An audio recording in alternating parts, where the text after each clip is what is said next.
Hello friends, मैं पूजा शर्मा स्वागत करती हूँ आपका पूजा शर्मा क्लासेस में। उम्मीद करती हूँ आप सब अच्छे होंगे और आपके माता पिता भी स्वस्थ होंगे। तो चलिए डिस्कस करते हैं सी टेट का 21 जनवरी 2022 का यह एग्ज़ाम है। और आज हम इसमें सीडीपी और ईवीएस के पार्ट को कंप्लीट करेंगे। आपने संस्कृत के जो प्रीवियस ईयर क्वेश्चन पेपर हैं उनको नहीं देखा है तो आप देख लीजिएगा। लिंक आपको डिस्क्रिप्शन बॉक्स में मिल जाएगी और प्लेलिस्ट में भी जाकर आप देख सकते हैं। ठीक, तो चलिए, अभी तक चैनल को सब्सक्राइब नहीं किया है तो चैनल को सब्सक्राइब कर लें और बेल आइकन प्रेस कर लें, जिससे आने वाली वीडियो का नोटिफिकेशन आपको मिल जाए। ठीक, और टेलीग्राम चैनल से नहीं ज्वाइन हुए हैं तो लिंक आपको डिस्क्रिप्शन बॉक्स और कमेंट बॉक्स में दे रखी है। ठीक, तो आप वहाँ से ज्वाइन हो जाएं। तो चलिए स्टार्ट करते हैं। बाल विकास के सिद्धांतों के संदर्भ में निम्न में से कौन सा कथन सही है? ठीक, बाल विकास के संदर्भ में विकास शरीर के केंद्रीय भाग से बाहर भाग की तरफ होता है, यानी कि सेंटर से बाहर की तरफ होता है। ठीक, विकास आनुवंशिक और पर्यावरण से प्रभावित नहीं होता है, तो यह तो बिल्कुल गलत हो गया। और एक क्षेत्र में विकास का अन्य क्षेत्रों में विकास का कोई प्रभाव नहीं पड़ता, ऐसा नहीं है, यह भी गलत है। विकास पूर्णतः संख्यात्मक है और इसे सटीक रूप से मापा जा सकता है, तो यह भी गलत है। तो आपका राइट आंसर हो गया ऑप्शन नंबर ए, क्योंकि विकास है वह सेंटर से केंद्र से बाहर की ओर होता है। ठीक, केंद्र से बाहर की तरफ होता है। ठीक, बच्चों में भाषा विकास किससे प्रभावित होता है? बच्चों में भाषा का विकास किससे प्रभावित होता है? केवल आनुवंशिकता से? ऐसा नहीं है। केवल पर्यावरण से? तो यह भी नहीं है। आनुवंशिकता एवं पर्यावरण दोनों से? यह बात बिल्कुल सही है। न आनुवंशिकता और न पर्यावरण से, तो यह बात बिल्कुल गलत है। ठीक, क्योंकि बच्चों में भाषा का विकास अपने इन्वायरमेंट से और हेरिडिटी से प्रभावित होता है, दोनों से। ठीक, चलिए आगे बढ़ते हैं। एक प्रगतिशील कक्षा में केवल मूक श्रवण को प्राथमिकता देता है, अधिगमकर्ताओं की व्यक्तिगत विभिन्नताओं का सम्मान करता है, या अंक उन्मुख करता है, या अधिगम के व्यवहारवादी सिद्धांतों का निर्धारण होता है। तो केवल की बात आ रही है, तो यह तो नेगेटिव हो गया।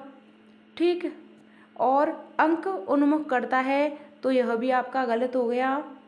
ठीक, अधिगम को व्यवहारवादी सिद्धांतों पर निर्धारित होता है, तो यह भी गलत है, क्योंकि व्यवहारवादी सिद्धांतों पर निर्धारित नहीं होता है। ठीक, अधिगम की व्यक्तिगत विभिन्नताओं का सम्मान करता है, सीखना है वह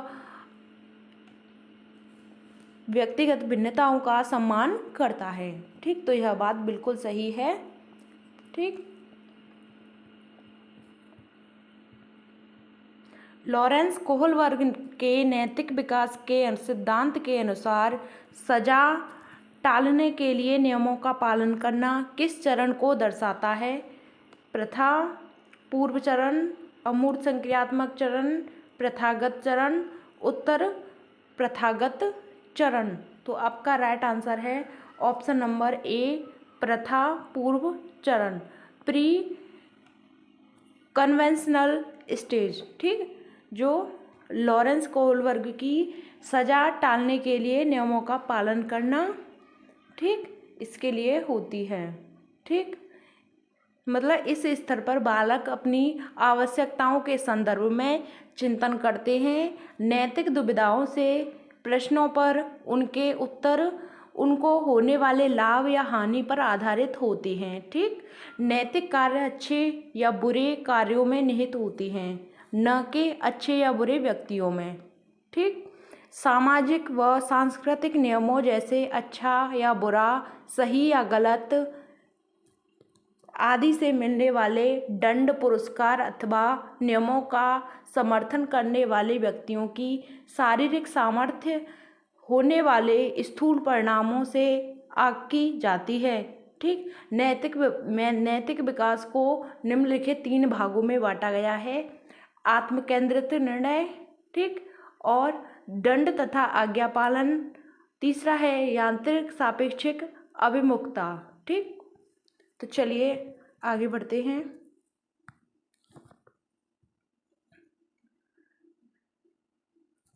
अधिगम प्रक्रिया को सुसाध्य करने के लिए एक अध्यापिका को ऐसे तरीके इस्तेमाल करने चाहिए जिसमें संकल्पों का प्रतिकरण जटिलता से सरलता की ओर हो।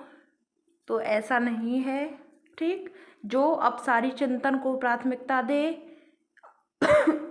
सॉरी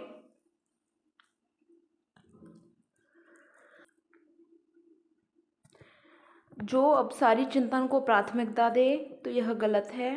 ठीक, जो विभिन्न संदर्भों संकल्पों के बीच संबंध खोजने को महत्व दे तो यह बिल्कुल सही है, क्योंकि हमें डिस्कवरी करनी चाहिए, एक्सप्लोरिंग होनी चाहिए। ठीक, डिफरेंट कॉन्सेप्ट पर। ठीक, जो विद्यार्थियों के बीच प्रतिद्वंद्विता रूपी संस्कृति पैदा करे तो यह भी गलत है। ठीक, तो आपका राइट आंसर हो गया ऑप्शन नंबर 3। आगे बढ़ते हैं। लेव वाइगोत्स्की का सिद्धांत मुख्यतः व्याख्या करता है आनुवंशिकता के विकास पर प्रभाव को, संज्ञानात्मक विकास के सांस्कृतिक उपकरणों के योगदान को, सामाजिक जीकरण के जीव पारिस्थितिकी मॉडल को, या अभिप्रेरणा पर आरोपण प्रतिरूप के प्रभाव को। तो लेव वाइगोत्स्की मुख्यतः व्याख्या करता है तो वह संज्ञानात्मक सांस्कृतिक उपकरण के योगदान को। तो आपका राइट आंसर हो गया ऑप्शन नंबर बी, क्योंकि वह SCL की बात करते हैं, लेव वाइगोत्स्की हैं, यानी कि सोशल, कल्चरल और लैंग्वेज। ठीक, समाज, संस्कृति और भाषा की बात करते हैं लेव वाइगोत्स्की। ठीक, इन्हीं पर आधारित इनका यह नियम है। ठीक, क्रिकेट पर वार्तालाप के दौरान एक अध्यापक अधिकांशतः लड़कों से सवाल पूछ रहा है और लड़कियों से नहीं। अध्यापक की यह क्रिया किसका उदाहरण है? ठीक, एक अध्यापक है, वह लड़कों से तो सवाल पूछ रहा है लेकिन लड़कियों से नहीं पूछ रहा है। तो अध्यापक की यह क्रिया किसका उदाहरण है? ठीक, जेंडर सशक्तता की। ठीक, जेंडर पक्षपात, जेंडर प्रासंगिकता या जेंडर धमकी, यानी कि इनमें वह किसकी क्रिया कर रहा है? तो वह जेंडर पक्षपात कर रहा है। ठीक, option number B, gender bias. ठीक,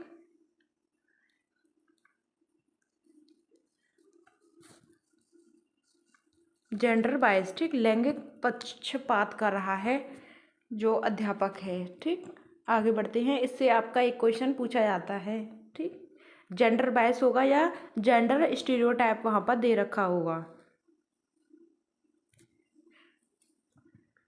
आप टीचर बनने जा रहे हो, आपको दोनों को समान रखना है, दोनों में भेदभाव नहीं करना है कि लड़का है या लड़की है। ठीक, लड़कियां रोती हैं, लड़के रोते नहीं हैं, तो यह जेंडर बायस का उदाहरण है। ठीक, जेंडर बायस वह होता है जिसमें जो पहले से चली आ रही होती हैं, ठीक, जो परंपराएं पहले से चली आ रही होती हैं कि लड़के रोते नहीं हैं, लड़कियां गुड़िया से खेलती हैं, इस तरीके के उदाहरण जेंडर बायस, जेंडर स्टीरियोटाइप हैं। ठीक, बाल केंद्रित कक्षा में एक अध्यापिका किसको महत्व देती है? निरंतर वस्तुनिष्ठ रूपी परीक्षाओं को, ज्ञान की सक्रिय संरचना को, किसी भी तरह से पाठ्यक्रम के समापन को, दंड आधारित कठोर अनुशासन पद्धतियों को। तो बाल केंद्रित शिक्षा है वह किसको महत्व देती है? ऑप्शन नंबर बी है सही, ज्ञान की सक्रिय संरचना को, जहाँ पर बच्चा एक्टिव है। ठीक, तो वही आपका राइट आंसर है।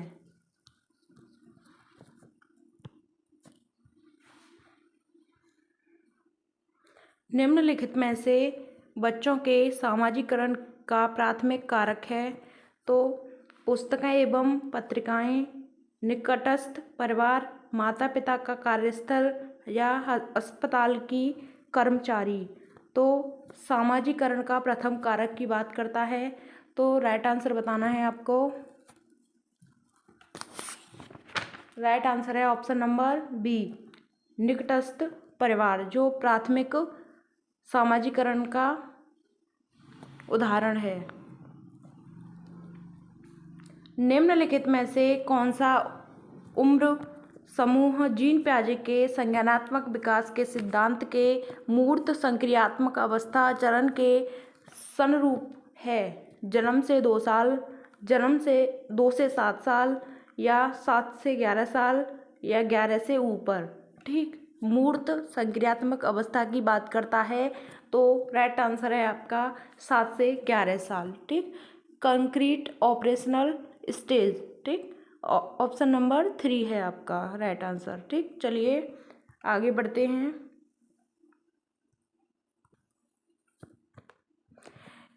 आप एक अध्यापक हैं जो विश्वास करता है कि बच्चे विभिन्न गतियों और अलग अलग तरीकों से सीखते हैं।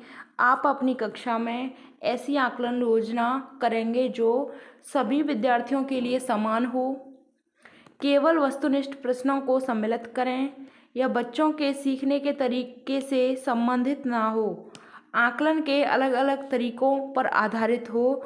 तो आपको राइट आंसर बताना है। आपका राइट आंसर है ऑप्शन नंबर डी, क्योंकि बच्चे के आकलन में अलग अलग तरीकों पर आधारित होगा। ठीक, क्योंकि अलग अलग तरीके से आप असेसमेंट करेंगे, क्योंकि सीखने के अलग अलग तरीके होते हैं, तो उन अलग अलग तरीकों को मापने के साधन भी अलग अलग होने चाहिए। ठीक, आगे बढ़ते हैं। लेव वाइगोत्स्की के सिद्धांत के अनुसार निम्नलिखित में से कौन सी अध्यापन अधिगम प्रक्रिया को पाठ प्रदान करने की प्रभावशाली तकनीकी है? लेव वाइगोत्स्की के अनुसार समस्या के समाधान हेतु स्तर पद दर पर पद निर्देश देना, या गलत जवाबों पर बच्चों को दंडित करना, यह गलत है। समस्या को सुलझाने के दौरान अगर बच्चा किसी बिंदु पर अटक जाए तो उस समय उसे संकेत या इशारे देना, तो यही पाठ कहलाता है, यानी इसके फोल्डिंग कहलाता है। ठीक, प्रक्रिया के अधिगम पूर्ण को हस्तक्षेप, यह भी गलत है। और स्तर पद दर पद निर्देश देना, तो यह भी गलत है, क्योंकि बच्चा है, किसी भी समस्या में थोड़ा सा उसको सहारा मिल जाए, यानी अटक रहा है, तो उसे संकेत या इशारे मिल जाए, तो यही क्या कहलाता है? स्कैफोल्डिंग। ठीक, आगे बढ़ते हैं। निम्नलिखित में से बुद्धि के बारे में कौन सा कथन सही है? बुद्धि को केवल बुद्धि लब्धि परीक्षणों द्वारा मापा जाता है। बुद्धि संबंधी व्यक्तिगत विभिन्नताओं के आनुवंशिकता की कोई भूमिका नहीं है, या एक क्षेत्र में उच्च बुद्धिमत्ता अन्य क्षेत्रों में उच्च बुद्धिमत्ता सुनिश्चित करती है। बुद्धिमत्ता विद्यालय में बेहतर प्रदर्शन करने की योग्यता से अधिक है। तो आपको राइट आंसर बताना है इसमें कि बुद्धिमत्ता के बारे में कौन सा कथन सही है। ठीक, तो केवल की बात कर रहा है, यह गलत हो गया। और आनुवंशिकता की कोई भूमिका नहीं है, यह भी गलत है। एक क्षेत्र में बुद्धिमत्ता के उच्च बुद्धिमत्ता सुनिश्चित करती है, उच्च की, यह भी बात गलत है। बुद्धिमत्ता विद्यालय में प्रदर्शन करने की योग्यता से अधिक है, यही आपका राइट आंसर है ऑप्शन नंबर 4। आगे बढ़ते हैं। एक घोड़े को देखकर एक 3 वर्ष की बालिका चकित होकर बोली, वाह, इतना बड़ा कुत्ता। तो जीन पियाजे के संज्ञानात्मक विकास के सिद्धांत के अनुसार बालिका की यह प्रतिक्रिया निम्नलिखित में से किसका उदाहरण है? ठीक, तो आत्मसात्करण या समावेशन, ठीक, प्रतीकात्मकता, या पदार्थ स्थायित्व, या अस्थगित अनुकरण। तो राइट आंसर है ऑप्शन नंबर ए, आत्मसात्करण समावेशन यानी कि एसिमिलेशन। ठीक, ASSIMILATION।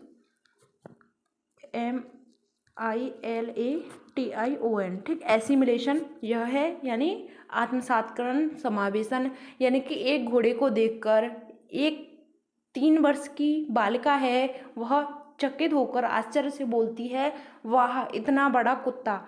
तो जीन पियाजे के सिद्धांत के अनुसार यह प्रतिक्रिया आत्मसात्करण समावेशन का उदाहरण है। ठीक, आत्मसात्करण से तात्पर्य यह होता है कि पूर्व ज्ञान को नए ज्ञान के साथ जोड़ना, यानी कि पूर्व में सीखा गया ज्ञान है उसे नए ज्ञान के साथ जोड़ना,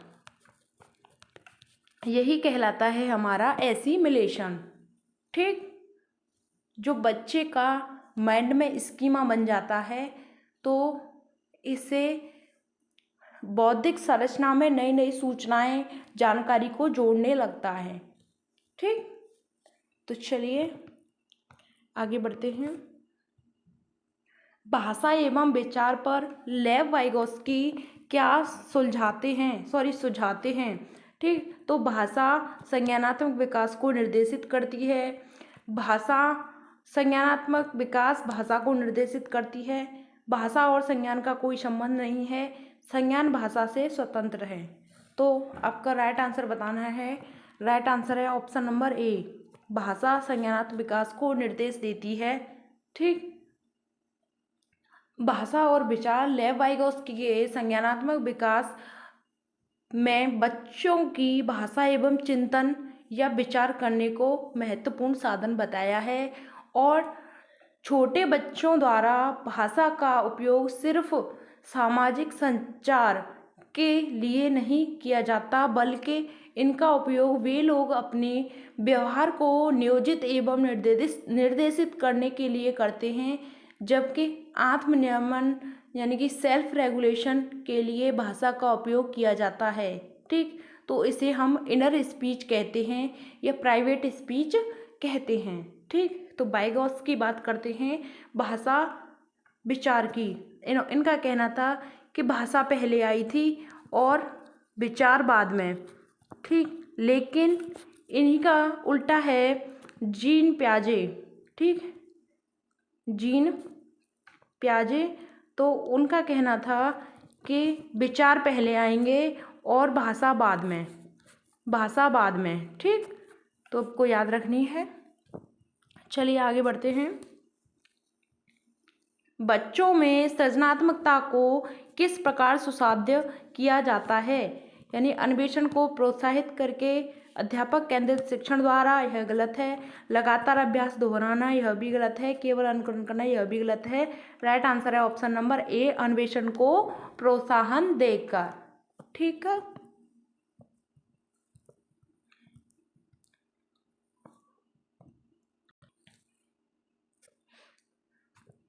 गुणज वैकल्य सीधे तौर पर निम्नलिखित में से किस से संबंधित है? गति विषयक आसक्तता से, या दूसरों के प्रेरकों इरादों को समझने में प्रवाहिता से, या सांगीतिक योग्यता से, या गणितीय संकल्पनाओं के अधिगम में कठिनता से। तो गुणज वैकल्य की बात करता है, तो यह कथन है, यह गणित से संबंधित संकल्पनाओं को, इसमें बच्चों की कठिनता होती है, इसे हम डिस्कैलकुलिया कहते हैं। ठीक, तो गुणज वैकल्य है डिसलेक्सिया, यह गणितीय संबंधी विकार है। तो राइट आंसर है ऑप्शन नंबर 4। ठीक, शिक्षा का अधिकार अधिनियम 2009 निजी विद्यालयों में आर्थिक रूप से कमजोर वर्ग के विद्यार्थियों के दाखिले हेतु सीटों के आरक्षण का प्रावधान है। छात्रों के सफल समावेशन हेतु एक अध्यापक को किस तरह के शिक्षा शास्त्र का इस्तेमाल करना चाहिए? ठीक, भेदभावात्मक, यह गलत हो गया। अलगावात्मक, यह भी गलत है। सम्यता पर आधारित या समानता पर आधारित, यानी समानता पर आधारित, यानी कि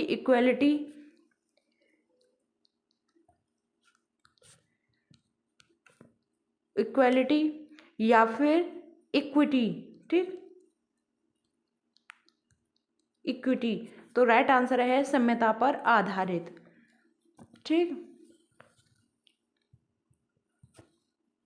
एक समावेशी कक्षा में सूचनाओं को किस तरह प्रस्तुत करना चाहिए? समावेशी कक्षा में केवल शाब्दिक रूप में, गलत। केवल दृश्य रूप में, यह भी गलत। केवल मौखिक रूप में, यह भी गलत।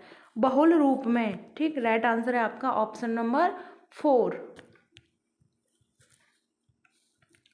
शिक्षा की समकालीन नीतियां के अनुसार दिव्यांग बच्चों की शिक्षा में कौन सा मॉडल सुझाया गया है? केवल व्यावसायिक शिक्षा, यह भी नहीं होनी चाहिए। अलगावी शिक्षा, यह नहीं। सम्मिलित एकीकृत शिक्षा या समावेशी शिक्षा। ठीक, तो सम्मिलित एकीकृत शिक्षा भी नहीं होनी चाहिए। ऑप्शन नंबर आपका बी है राइट आंसर।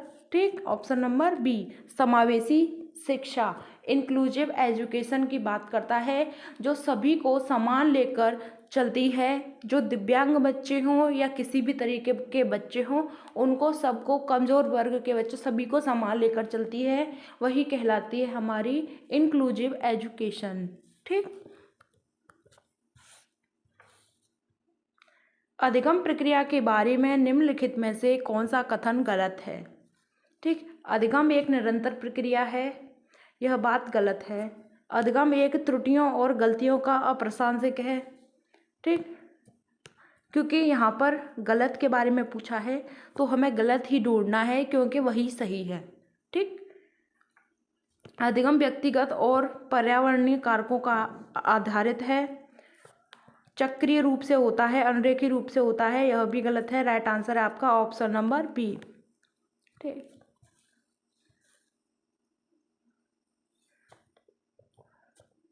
बच्चे को बराबर यह बोलने के लिए वह अधिगम के लिए योग्य नहीं है कि संभावना को बढ़ावा देता है। बच्चे अधिगम के प्रति अनुप्रेरित प्रेषित हो जाएगा, या अधिगम की गति में तेजी आ जाएगी, या बच्चे के प्रति अभिप्रेरित हो जाएगा। बच्चे के अधिगम पर कोई प्रभाव नहीं पड़ेगा। यानी कि बच्चे को बारंबार, ठीक, यह बोलने के लिए कि वह अधिगम के लिए योग्य नहीं है, तो इस संभावना को बढ़ावा देता है। राइट आंसर है आपका ऑप्शन नंबर ए, क्योंकि बच्चे अधिगम के प्रति अनुप्रेरित निष्प्रेक्षण हो जाएगा। बच्चा है वह सीख नहीं पाएगा। ठीक, डिमोटिवेट हो जाएगा। बच्चा है वह अनुप्रेरित हो जाएगा। ठीक, तो हमें ऐसा नहीं करना है। बच्चों पर हमें नेगेटिव कमेंट नहीं करनी है। ठीक, कि तुम सीखने योग्य नहीं हो, या ऐसा कुछ भी बच्चों को बोलना जो बच्चे को डिमोटिवेट करता है, ऐसा कुछ नहीं करना है। ठीक, बच्चों की कमियों को समझो और उन्हें उसका उपचार दो। उन्हें बताओ कि यहाँ पे आप कर रहे हो इस गलती को, और आप ही उन्हें आगे बढ़ने का रास्ता दिखाओगे। ठीक, एक अच्छा शिक्षक वही होता है। ठीक, तो चलिए, समस्या समाधान कौशल को किस प्रकार बढ़ाया जा सकता है?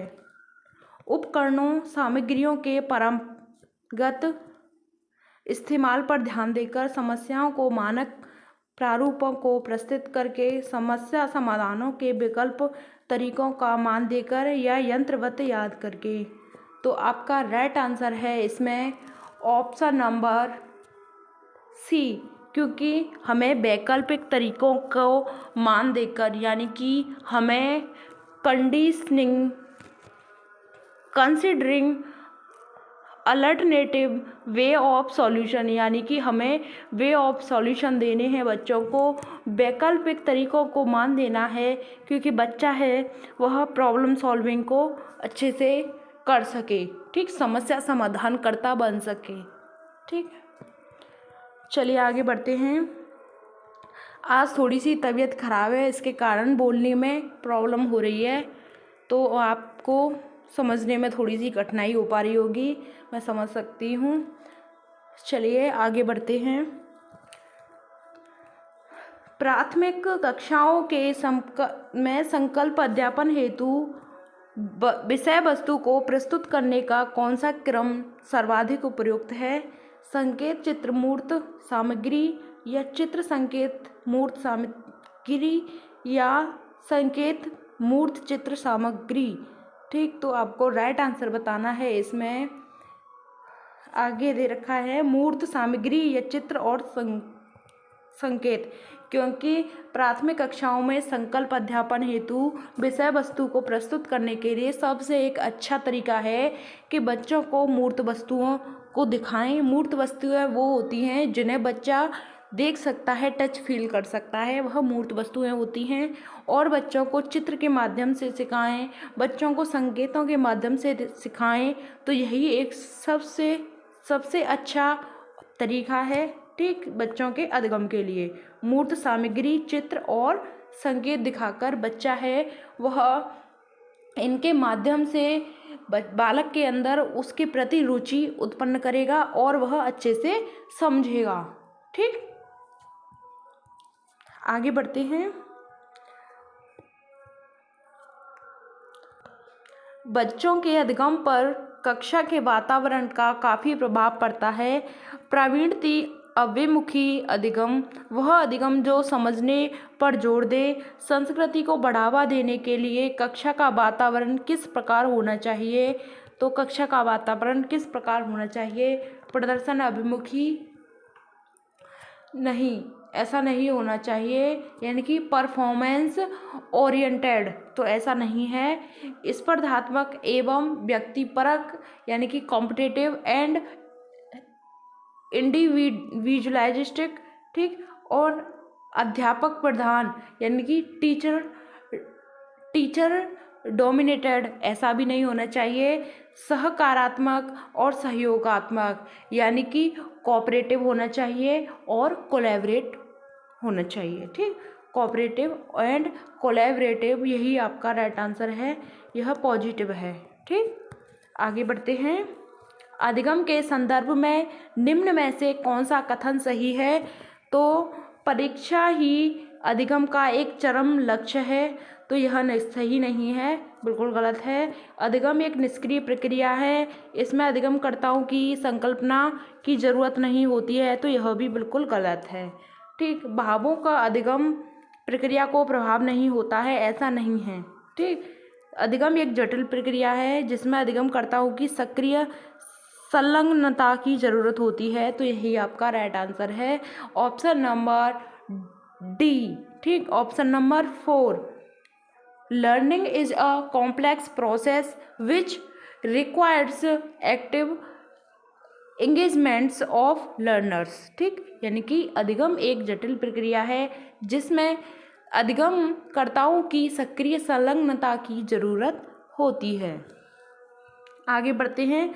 अधिगम का सामाजिकरण संरचनात्मक विचार अधिगम प्रक्रिया में ... की महत्वता पर जोर देता है। पारस्परिक क्रियाओं पर, पुरुष एवं दंड पर, आनुवंशिकता पर या अनम्य अटल शिक्षा शास्त्रीय उपागमों पर। तो दंड और पुरस्कार पर नहीं, आनुवंशिकता पर नहीं और अटल शिक्षा शास्त्रीय उपागमों पर यह भी नहीं, पारंपरिक क्रियाओं पर। ठीक है, तो यही आपका राइट आंसर है। आगे बढ़ते हैं। निम्नलिखित में से कौन सा युग्म घटक और अभिप्रेरणा स्रोत का सही रूप से मिला युग्म है? तो आत्म परितोषण, यानी बाह्य अभिप्रेरणा, जिज्ञासा आंतरिक अभिप्रेरणा, नकद पुरस्कार और आंतरिक अभिप्रेरणा, रुचि बाह्य अभिप्रेरणा। तो राइट आंसर है ऑप्शन नंबर बी, क्योंकि जिज्ञासा है वह हमारी अंदर की, यानी कि अंदर की आंतरिक अभिप्रेरणा है, यानी कि इंट्रिंसिक मोटिवेशन है। और आत्म परितोषण यह हमारी बाहर की अभिप्रेरणा है, और यानी कि बच्चों को पुरस्कार देंगे तो यह हमारी आंतरिक अभिप्रेरणा नहीं है। रुचि हमारी अंदर की अभिप्रेरणा है, यहाँ पे बाहर अभिप्रेरणा दे रखा है, तो यह भी गलत हो गया। तो आपका राइट आंसर है ऑप्शन नंबर बी। आगे बढ़ते हैं।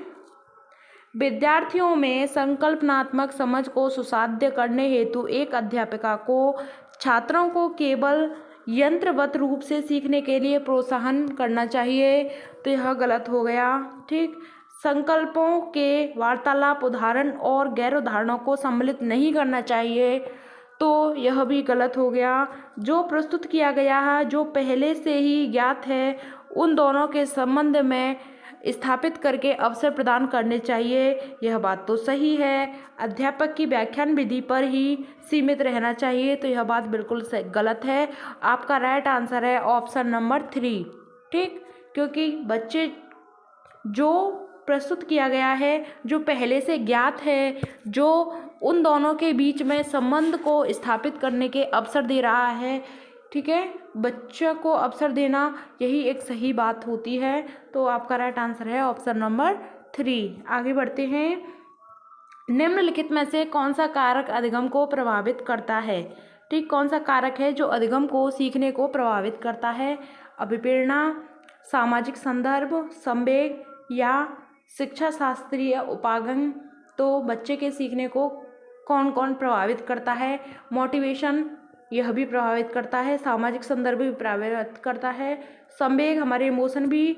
और शिक्षा शास्त्रीय उपागम भी, यानी कि पैडागोजिकल अप्रोच, यह भी हमें प्रभावित करती है। तो राइट आंसर है 1, 2, 3, 4, यानी कि दोनों हैं, सारे के सारे सही हैं इसमें, ऑप्शन नंबर 4।